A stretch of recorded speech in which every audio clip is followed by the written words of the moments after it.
And today our guest is Leslynn Angel, President and CEO of Michigan United Cerebral Palsy. Thank you for coming today. Well, Scott, thank you so much for having me. It's definitely a pleasure to connect with you and to share information about MI-UCP. Yeah. And how did you exactly get involved with United Cerebral Palsy? Oh gosh, well, I just celebrated my not 50th, my 30th anniversary with United Cerebral Palsy. So I've been around for a long time. I started with UCP Detroit back, 30 years ago. I have a social work background. I have a family member who has cerebral palsy and some other significant disabilities. Growing up, my mom worked in the field, and so I spent my summers volunteering and supporting folks with disabilities, and so it was That just kind of gave you the bug, more or less. yes, yeah. So although I don't have a disability, disability has always been part of my life and an important part of my life. And so it has been it was a natural transition for me.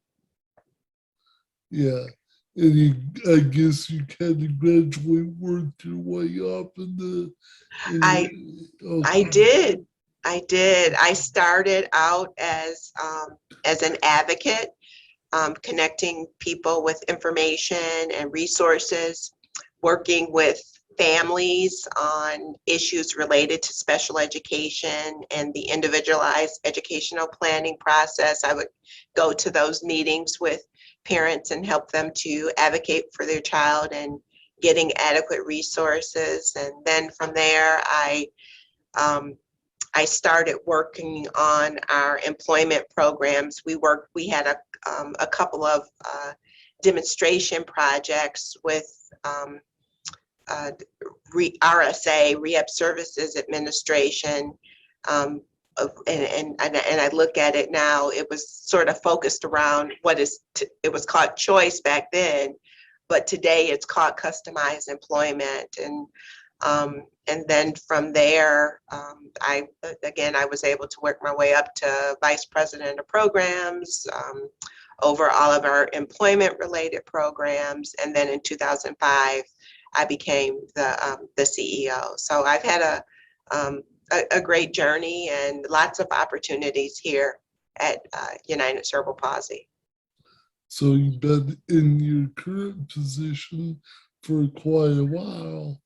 I have since 2005, and I've seen the highs and lows of the agency. In 2000, shortly after I became the CEO, we went through a number of challenges. At one point, we received over 70% of our funding from United Way, and during 2008, we were at a crossroad where United Way was facing some challenges. The auto industry was facing some challenges, which directly impacted our funding. And so, the stock market crash. Yes. You would never think it would even affect programs like this, but it apparently does. It clearly affected us, and we went through so many changes. But the great thing is that we were able to weather that storm. We've diversified our funding, and now we only receive a small amount of funding from United Way. But we were able to create new programs, new initiatives, and in 2000, just last year, in 2020, we merged with UCP Michigan. So UCP Detroit and UCP Michigan merged in 2020 to form what is now Michigan United Cerebral Palsy, or MI-UCP, as we refer to. Okay. Okay. And exactly how did the United Cerebral Palsy get started? Well, we are an agency. We are part of a national group of organizations, and we have been around since the 1940s. Um, the Okay. very, yeah, the very first UCP was founded by Leonard Goldenson, who is connected with the ABC, who was the founder of ABC. He had a daughter with cerebral Oh, palsy and started United Cerebral Palsy in New York, which was where our headquarters was formed. And we became an affiliate back in 1946. So we have been around for a really long time, way before me. yeah. Well, I'm just trying to get an inkling of what it was like during my time period, being I was born in the 60s, so perhaps my parents used the services at some point. Yes, and back then we were more focused around the medical aspect. I know both UCP, what was UCP Detroit, and was what there was UCP Michigan, there was a Lansing UCP, there was one in Jackson. There were several affiliates across the state, and the Okay, primary focus was providing medical support to okay. children who had cerebral palsy. So it's definitely a possibility that, you know, you or your family may have been connected with the agency back then. So perhaps they might have directed them to take me to Mary Free Bed or what have you for Yes, clinic visits and all these types of things. that's correct. Yes. Okay, okay. Could you tell us about assisted technology and how it assisted Jack? Okay. Well, assistive technology is a huge part of what we do. We have a Bellows Fund, and through Bellows was actually, Eloise Bellows was a woman who left an endowment to our national organization. And basically what they do is through this endowment, they're able to distribute funds to all of the affiliates. And so we're able to assist with the purchasing of computers, hearing aids, and other devices through our Bellows Fund. We also have, two ramp programs, one called Quick Ramps for Kids, where we provide free portable ramps for children with paralysis causing conditions. And then we have a program called Ramps for Independence. And so and then we have our assistive technology loan funds, where we're able to partner with Michigan State Federal Credit Union and help people to secure loans. For many of the folks that we do the funding, the loan funds for, many of them weren't able to secure credit on their own, and we were able to provide collateral or security for them to actually receive a loan through the credit union. But in the case of Jack, and Jack is someone who is featured on our website. Jack is I believe Jack is 6 right now. He's a 6-year-old young man. And he is the son of one of our board members. Jack has a mild case of cerebral palsy, but the assistive technology that he uses is wearable assistive technology. And on one side of Jack had some and I can't remember if it was right or left arm, but he favored one side using, I believe favored his right side, and the wearable technology was used to help him to gain strength and to increased usage of his other arm. And that technology is provided through a company called Axio Bionics. They're a company that's based here in Michigan, and they provide wearable technology for folks. And Jack has been able to benefit from the wearable technology provided by Axio Bionics. Wow. Yeah. I feel like I watched the modern version of the Bionic Man.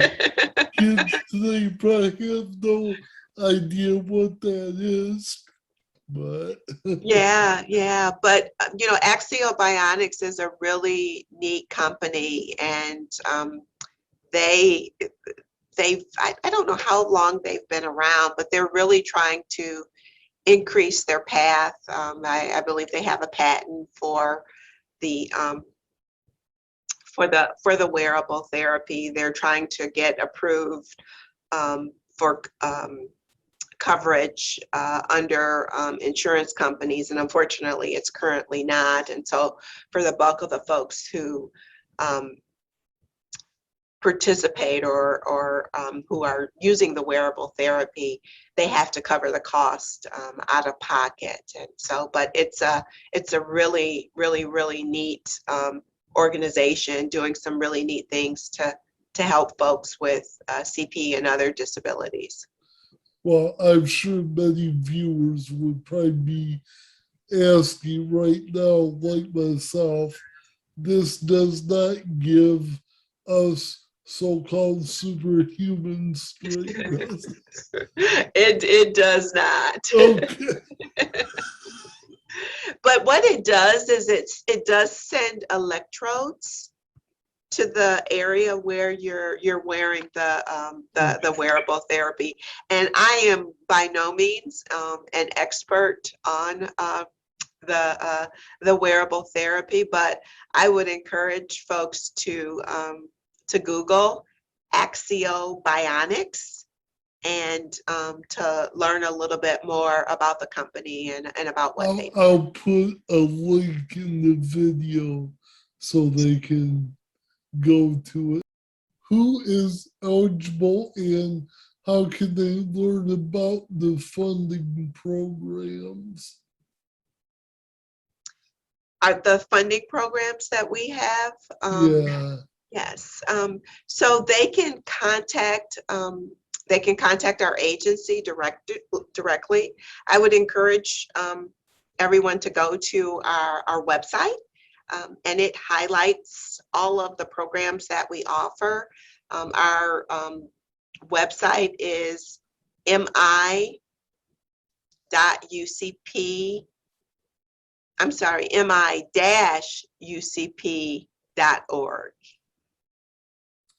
Okay.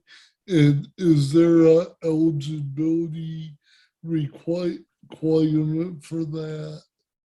Well, for our programs in general, we are, and although we're Michigan United Cerebral Palsy, we're an organization that supports all people with disabilities. And so They could have MS, MD, so on and so forth. absolutely.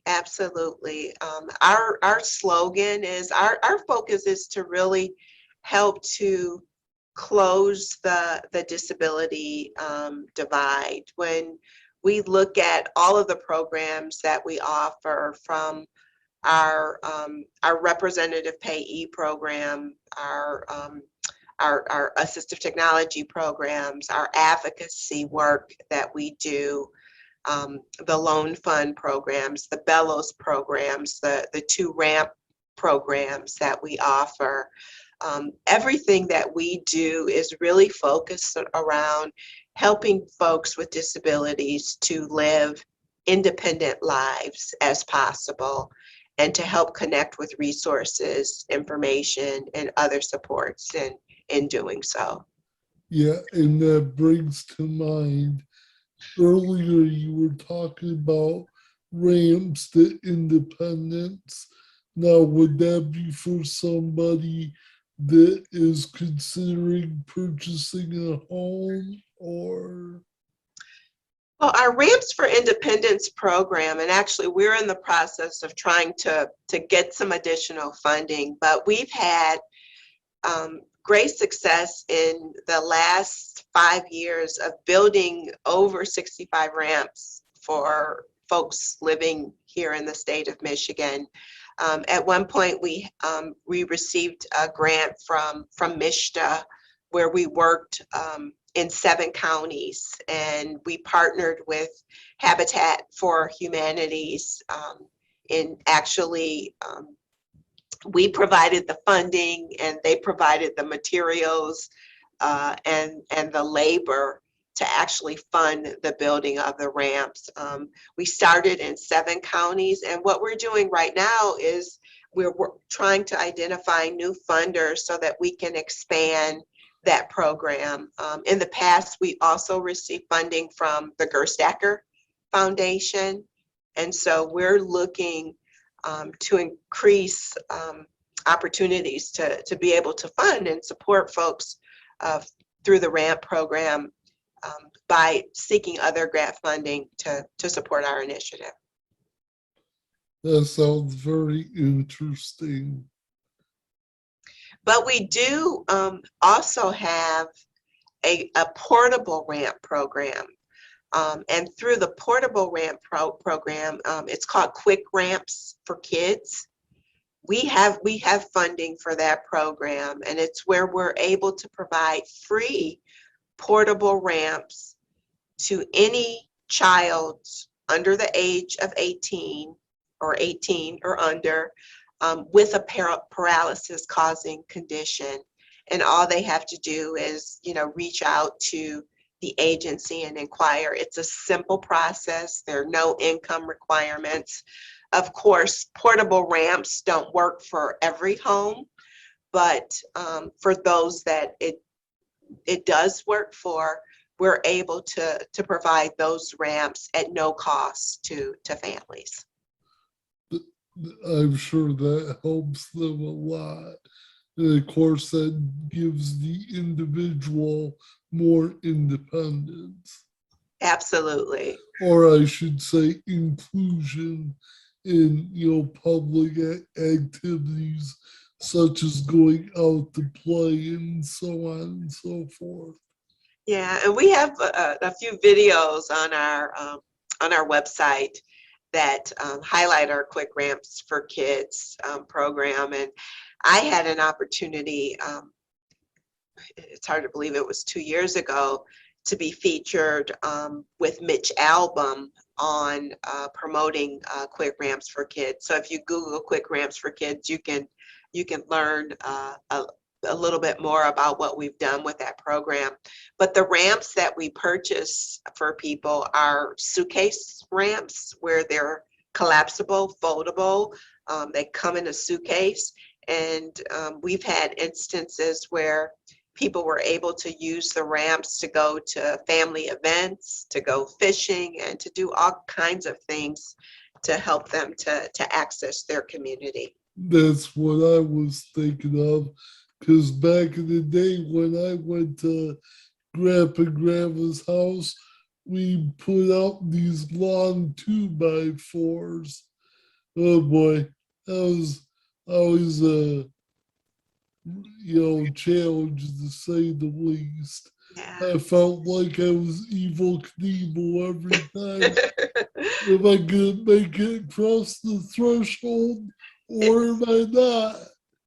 Yeah, but yeah, and I know back in the day, people did what they had to do in order to be able to participate in family events and other things. But the portable ramps they're neat. You can pack them up just like a suitcase, put them in your car or your van, and take them with you, and open them up, and they're usable, which is really, really neat. And like you said, they help to give people more access to their communities and to be able to participate in family events and other things that they want to be involved in. That's right.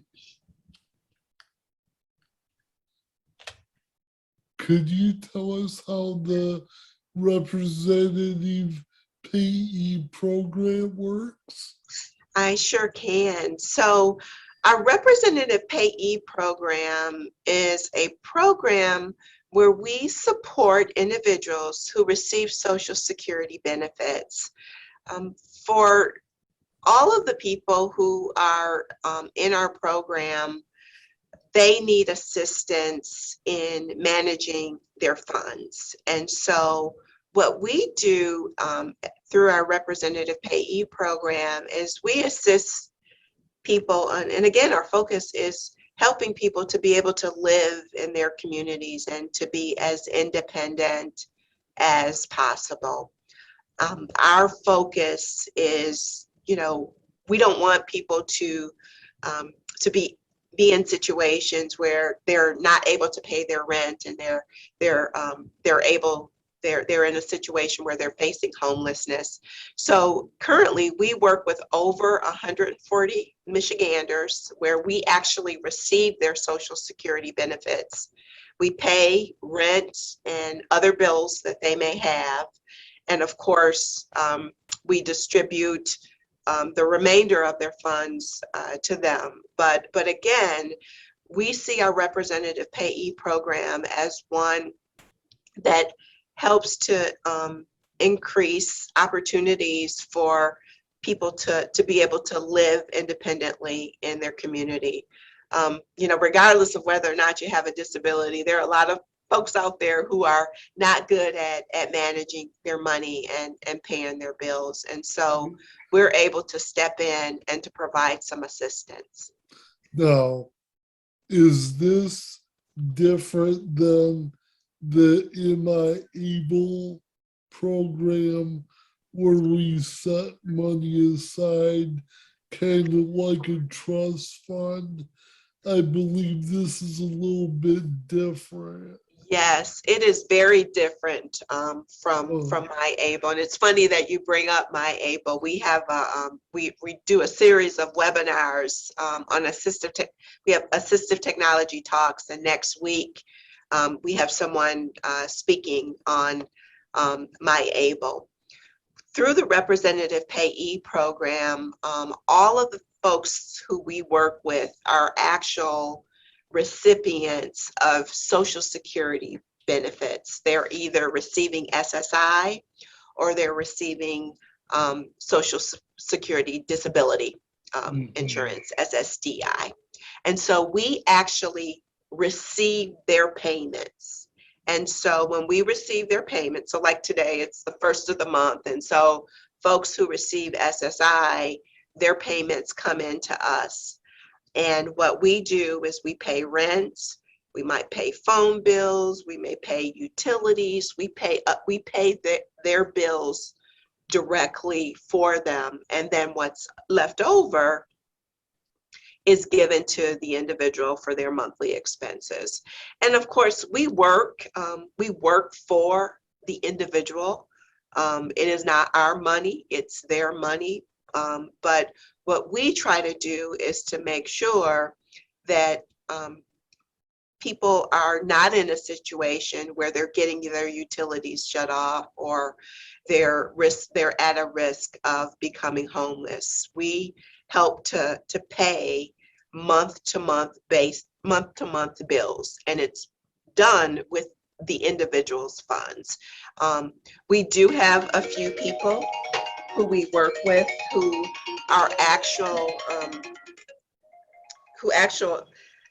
have MI-ABLE accounts. And so one thing that and we're really fighting against this is that for people who receive SSI benefits, there is an asset limit of $2,000. Oh, golly gee whiz. It's been that way forever.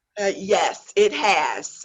There is some legislation out there that we are trying to encourage our congressional leaders to support, that is focused around increasing that, for the $2,000, at $2,000 for an individual, and then $3,000 for a married couple. But it creates some major disincentives. One of the things that we do is we help to manage people's money, and there are several people who we work with where we do contribute dollars on their behalf to their ABLE accounts, because it allows them to set those funds aside and not be at a risk of losing their Medicaid benefits or their SSI because they have over $2,000 in the bank. Yeah, and just to follow up, to be eligible for this, it doesn't matter if you're cognitively able to do it yourself or not, correct? Correct. In order to be eligible for us to be your representative payee, you have to be a recipient of Social Security benefits. And so Okay. regardless of your disability, we work with folks who have a wide array of different disabilities, mental health related disabilities. We work with veterans. We work with all folks, but in order to participate in the program currently, you have to be a recipient of Social Security benefits. Okay, so that would be the only qualification requirement then, I guess. That is correct. We are in the process of looking to create another concierge type program that's modeled after our representative payee program. That is currently in the works. And so our hope is to be able to expand the services that we're doing with our Rep Payee program to be inclusive for anyone who needs assistance in managing their funds. Okay, well, it's very informative, and I certainly hope a lot of our viewers take advantage of it. I hope so too. It's a program that started out where we were solely working in the metropolitan Detroit area. And when we merged in 2020, our goal was to make it a statewide program and to make the services and supports available to any Michigander who is looking for a representative payee. And our next question here kind of goes along with what we've been discussing. How do you assist with benefits counseling? So benefits counseling is really focused around, one, we have a program that's funded by the Social Security Administration called Work Incentive Planning Assistance Program. We refer to it as WIPA. And through the WIPA program, our focus is to work with folks who are looking to either return to work or to work for the first time. And one of the things that we know is that one of the huge barriers for many folks with disabilities in working is, income. We talked a little bit about the $2,000 threshold with SSI in terms of savings, but there are also other things that are often disincentives for people looking to go to work. The fear of losing Medicaid, the fear of losing your cash benefit. And so one of the things that we do through the WIPA project is provide information and education around the Social Security work incentives, because there are some incentives out there that are available to people who are looking to work or increase work earnings. And so with that program, our benefit counseling is solely focused around work and helping people to understand the incentives that are out there through the Social Security Administration to help them return to work. But we also do benefit counseling for others who may not be at a point where they're ready to go to work. We partner with Michigan Rehabilitation Services and the Bureau for the Blind Services, where we're able to provide benefit counseling, and again, to help people to understand the benefits that they're receiving. There may be benefits that they're eligible for that they may not be receiving. But in addition, if they're at a point where they're contemplating work, or they're looking at identifying some long-term goals, we really try to help them to see that this is how your benefits may or may not be impacted. And so our focus is really education and helping people to understand benefits that are out there and the benefits that they actually receive, because we've come across so many folks who really don't truly understand the benefits that they are receiving. And so we try to help dispel some of the myths. It's just so very easy to fall into the trap. I can give a quick example. I was trying to get too big for my britches, working 20 hours a week. And my case manager from Michigan Area Agency on Aging let me know that I was not compensating for the Medicare premium they take out of my Social Security every month. So that made me go over the cap by a whole $3. So I had to roll back my hours a little bit so I didn't, risk losing my Medicaid assistance. Yeah, but there are a number of incentives that are out there.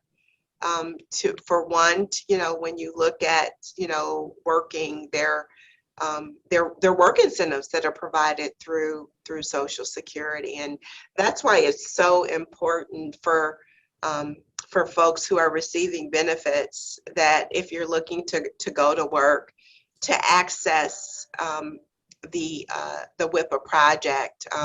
In the state of Michigan, there are 3 agencies that are serving Michigan. Michigan United Cerebral Palsy, we serve Wayne, Macomb, and St. Clair counties. There is the ARC of Michigan that serves a huge chunk of the state. And then there's another agency called Star and Associates. They also provide support they sort of serve kind of, if you look at the thumb sort of here and up into the UP along with the west side of the state. But there are benefit counselors all over the state of Michigan to support people in really understanding their benefits and what it means when you go to work. And I would encourage folks to reach out to them. I think we pretty much answered our next question of how does WIPA help those seeking employment, basically incentives as you described. Yeah, and WIPA is a great program. It's a national program. There is a WIPA in every state and territory across the country. It is an initiative that Social Security actually began 20 plus years ago to encourage people to go to work. And although there are many disincentives out there, I think that understanding the work incentives that are offered through the Social Security Administration will definitely help people in making the decision and accessing the resources that can help them to be able to continue to earn wages. And sadly, I feel it still has a negative connotation to it, being we seem to be the minority by far, until now, so many people just feel too discouraged to even try. Yes, and I think, when you look at the benefit aspect of things, for so many people, just the fear of losing their benefits is a huge issue. And one of the things that we try to do as a WIPA project and through the benefit counseling is to help to encourage people and to help them to understand and know what the resources that are out there, such as through our Medicaid buy-in program and other programs that are offered both through the state and through our federal government. And for our last question here, could you tell us about your advocacy programs?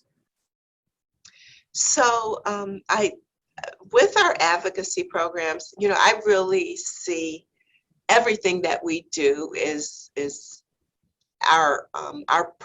we refer to our advocacy as person-centered advocacy, because the advocacy that I need or the advocacy that you need may be different. And so one of the things that we really try to do is to focus on where people are and to provide them with the support and the resources and the information and helping to connect them with whatever it is that they may need.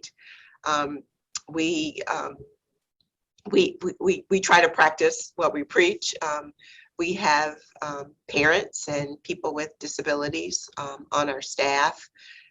We actually are advocates or navigators, and currently we only have one, Kathy Turnier. She's a parent of a young man who has CP. She does a lot with our educational advocacy and connecting people with resources. But when I think of advocacy and the approach that we take in supporting people, we are really advocates first. And what we want to do is to try to help people to live their best life and to follow their dreams, connect with resources and support, and we try to intertwine that into everything that we do. Yeah. So in short, I guess, how would you suggest individuals become involved with UCP? Again, I would encourage I would encourage you first to go to our website, MI-UCP.org. There's lots of information about our different programs. There's also links where you can email or you can call our office directly, and we can try to connect you with the appropriate resource. We have an office in Lansing where we share space with the ARC Michigan, and we also have an office in Southfield. But we're a statewide organization, and we are really doing all that we can to help Michiganders to close the disability divide and to help people with disabilities to have full access to their community in every aspect of life. Okay, well, I think that's about our questions. In closing, is there anything else you would like to share with the audience? Well, first, I can't thank you enough, Scott, for giving me the opportunity to share about our organization. I just want to highlight that we are a statewide organization, and that the services and the supports that we provide are available to any Michigander who has a disability. And I encourage your listeners and viewers to go to our website and to connect with our staff in learning more about what we do and how we can help to help people to access their communities and the resources and the supports that are out there. Yeah, while being a fellow CPer myself, if I didn't include your organization on my guest list, I think my parents would come back from their graves to haunt me if I didn't do my part. Well, I can't thank you enough for reaching out and being persistent and connecting with me and giving me the opportunity to talk about the work that we're doing here in Michigan. Okay, well, thank you for coming. Thank you. Have a great afternoon. You too.